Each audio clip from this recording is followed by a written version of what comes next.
Hello guys, good afternoon. I am Atul Kumar from sciencewala.com। चलिए, ninth class की biology, ninth class science की fifth chapter जो है the fundamental unit of life, जो cell के बारे में बात करते हैं, उसमें हम लोगों ने ढेर सारे सेल ऑर्गेनेल की बात कर लिया। Mitochondria, chloroplast, endoplasm reticulum, Golgi body, lysosome, various.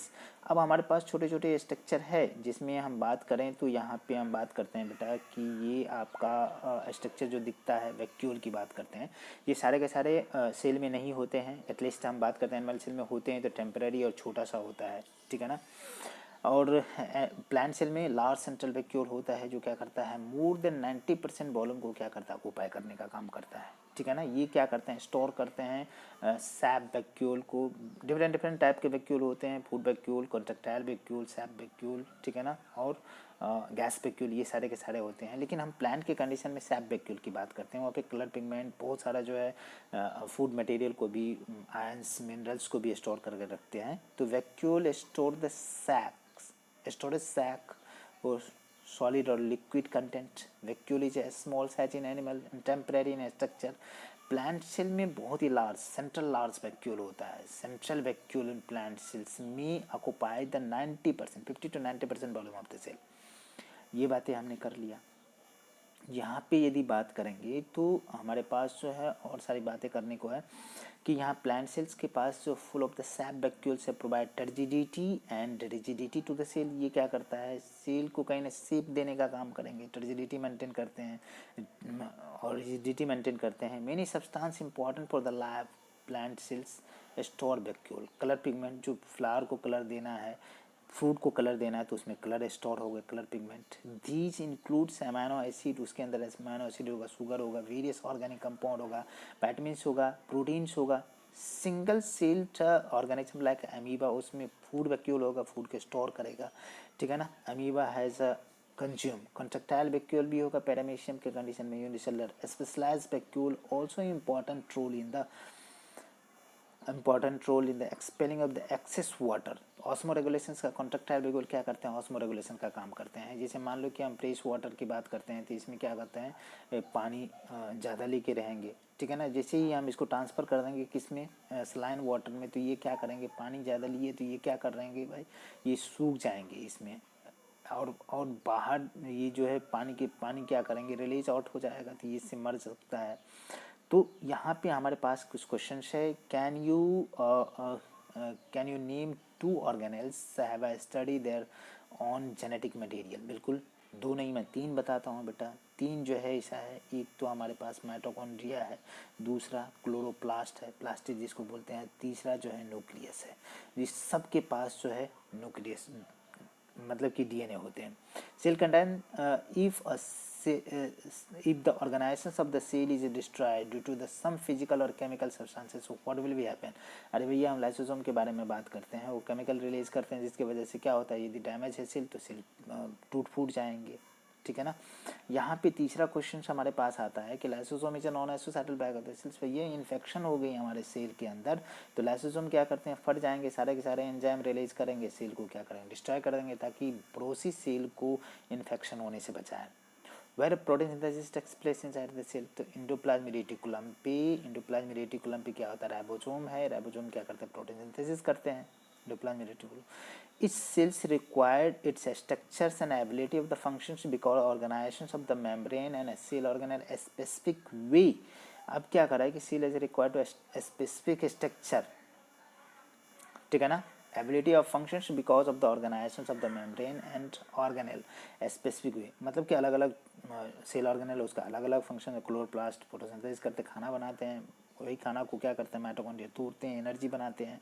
Lysosome जो है फूड को डाइजेस्ट करने, फॉरेन पार्टिकल, बैक्टीरिया सबको डाइजेस्ट करने का, सबका अलग अलग काम है। Cell as a basic structural organisation helps in performing the functions like respiration, obtain nutrients and clearing the waste material and forming the new protein।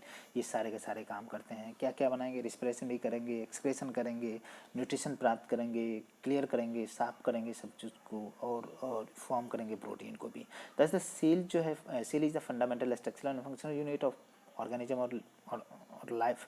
किसी भी जीव का जो है यह क्या है, फंडामेंटल स्ट्रक्चरल और फंक्शनल यूनिट है, बेसिक यूनिट है, इसलिए इसको क्या बोलते हैं, basic unit functional unit of the cell. अब हमारे पास क्या है बेटा, सेल डिवीजन की बात करते हैं यहाँ पे। तो जैसे हम सेल डिवीजन की बात करें तो सेल डिवीजन हम अमूमन बात करते हैं क्या कि देख लो, यहाँ पे एक सेल है, सेल के कंडीशन में हम यहाँ पे बात करेंगे तो दो चीज़ें हमें दिखेगा, एक तो इंटरफेज दिखेगा, दूसरा जो है हमारा माइटोटिक फेज दिखेगा।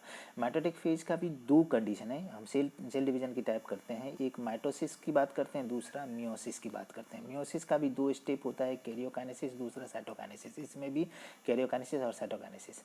अब कैरियोकाइनेसिस का 4 फेज होता है, पीमेट पुराना चटाई, प्रोफेज, मेटाफेज, एनाफेज, टीलोफेज। इसकी कैरियोकाइनेसिस के दो स्टेप होते हैं, मतलब कि इसमें ओवरऑल हम बात करेंगे मियोसिस का 2 स्टेप होता है बेटा मियोसिस का, इसमें मियोसिस 1 मियोसिस 2 होता है, तो आगे चल के हम बात करेंगे। तो अब माइटोसिस में क्या होता है, एक सेल डिवाइड करेंगे और क्या करेंगे, 2 सेल को बनाएंगे। लेकिन मियोसिस के कंडीशन में क्या होता है, एक सेल डिवाइड करता है, ये 2 स्टेप में होता है, एक स्टेप में तो हो गया 2 सेल, फिर दूसरे स्टेप में ये 2 बनाएंगे, तो एक सेल से कितना, 4 सेल बना, एक सेल से कितना, 2 सेल, तो ये माइटोसिस, ये मियोसिस।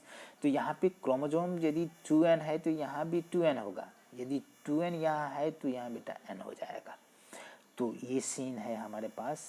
तो चलो हम सेल डिवीजन को देखते हैं। ये क्या कर रहा है कि formed of new cells are formed in organism order to the grow, मतलब कि किसी को ग्रो करने के लिए सेल चाहिए, नंबर ऑफ सेल बढ़ेंगे तो साइज बढ़ेंगे। रिप्लेस करते हैं ओल्ड सेल को, डेड सेल को, इंजर्ड सेल को, जो मरा हुआ है, जो बुढ़ा हो गया है, जो डैमेज हो गया है गैमीट को बनाने में, रिप्रोडक्शन के लिए। The process which cells is मतलब made is cell called cell division. New cells बनते हैं प्री एग्जिस्टिंग पेरेंटल सेल्स से। 2 मेन टाइप के सेल डिवीजन है, एक माइटोसिस, दूसरा मियोसिस। बच्चे वाला बात करते हैं यहाँ पे। The process of cell division से most of the cell divide growth करता है, इसको क्या कहते हैं, माइटोसिस।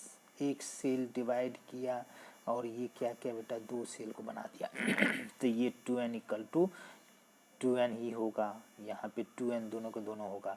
लेकिन मियोसिस के कंडीशन में एक सेल क्या करते हैं बेटा, 4 सेल बनाते हैं, तो मियोसिस 1 हो जाएगा, ये 2n है तो ये भी कितना 2n, तो ये दोनों इक्विवेलेंट है मियोसिस 1। यहाँ पे ये क्या करते हैं, 2 सेल को बनाते हैं, ये भी कितना 2 सेल को, लेकिन ये बट करके कितना आधा हो जाता है। तो एक से कितना 4 सेल बना और एक से कितना यहाँ 2 सेल बना, तो ये माइटोसिस हो गया और ये क्या हो गया, मियोसिस हो गया। आ रहा है ना समझ में। अब क्या कर रहा पूरा cell division, most of the cell divide for growth is called mitosis. Mitosis के जरिए नंबर ऑफ सेल बनेंगे तो ग्रोथ बनेगा। The process is cells is called mother cells. प्रत्येक सेल जो बट रहे हैं उसको क्या बोलते हैं, मदर सेल बोलते हैं। तो यहाँ पे बेटा छोटा सा डिफरेंसेस आपको करके दिखाया है, ये माइटोसिस है, ये मियोसिस है, ये 2n इक्वल टू ये 2n ही होगा, नंबर ऑफ क्रोमोसोम बराबर होगा, 2 सेल बनेंगे। ये 2n है बेटा, लेकिन यहाँ पे सारा सेल n हो जाएगा। तो चलिए यहाँ पे मैं बात करता हूँ आपको इसके कंडीशन में। माइटोसिस हमारे पास क्या होते हैं कि ये देख लो कि डिवाइड करते हैं और 2 डॉटर सेल्स बनाते हैं। Daughter cells have a same number of chromosome. Mitosis का नाम क्या होता है, हिंदी नाम समसूत्री विभाजन, मतलब कि सूत्री की संख्या क्या होगा, समान होगा। 2n इक्वल टू 46, हम में वुमेन में कितना क्रोमोसोम, 46।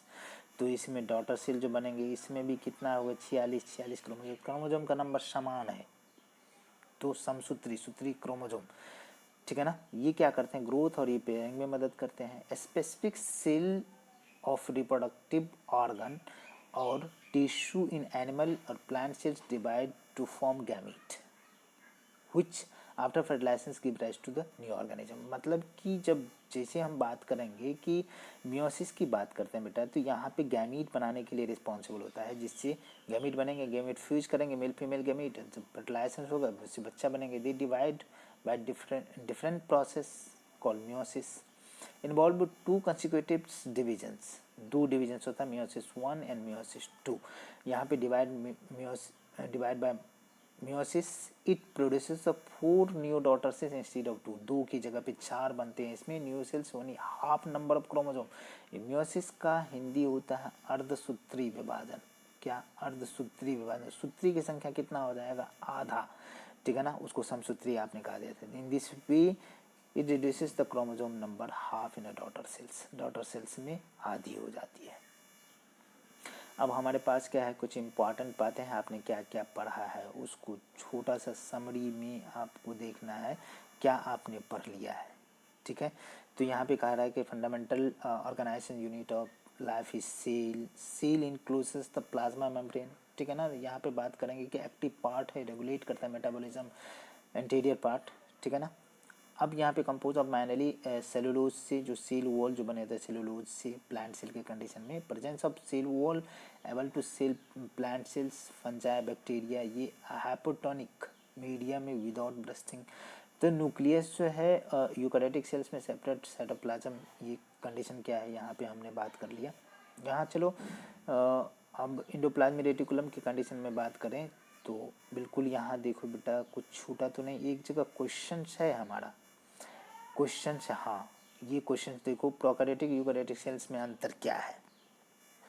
देखो प्रोकैरियोटिक सेल्स छोटा साइज का होता है, 5 से 10 माइक्रोमीटर, ये 10 से 20 माइक्रोमीटर का होता है। ये न्यूक्लियर मेम्ब्रेन इसमें नहीं होते हैं, और होते भी हैं तो लेस डेवलप होते हैं। और इसमें मेम्ब्रेन बॉन्ड सेल ऑर्गेनेल नहीं होता है, मेम्ब्रेन बॉन्ड सेल ऑर्गेनेल नहीं होता है। यहाँ पे membrane bond cell organelle nuclear membrane है। क्रोमोसोम सिंगल है, यहाँ पे बहुत सारा है। यहाँ पे बात करो बेटा तो membrane bond cell organelle prokaryote में नहीं होते हैं, यहाँ पे होते हैं, जैसे एंडोप्लाज्मिक रेटिकुलम है, गोल्जी बॉडी है, लाइसोसोम है, ये सारे के सारे। यहाँ पे सेल ऑर्गेनेल के कंडीशन में आपको मैंने बात कर लिया था कि सेल ऑर्गेनेल क्या होता है जी, एक्टिव पार्ट होता है। Keep the cell separate from the external environment, large complex cells including the multicellular organism need not to the chemical activity support the complicated structure and functions, keep the active of different kind and separate from each other, and each cell membrane is a little structures themselves, and one of the which of the eukaryotic cells distinguish the prokaryotic cells। यहाँ पे cell organelle की बातें कर रहे हैं, तो कहीं ना कहीं एक्टिवली काम करते हैं। और वो क्या करेंगे कि मतलब कि सबका अलग अलग फंक्शंस होता है। इंपॉर्टेंट एग्जांपल सेल ऑर्गेनेल का है, will discuss no, endoplasmic reticulum, Golgi body, lysosome, mitochondria, chloroplast. Important है, they carry out some very specific crucial functions, important है। तो यहाँ पे आपको, यहाँ से मैंने स्टार्ट किया तो ओवरऑल आपने क्या देखा, सारे के सारे चीज़ें तो दिख गई।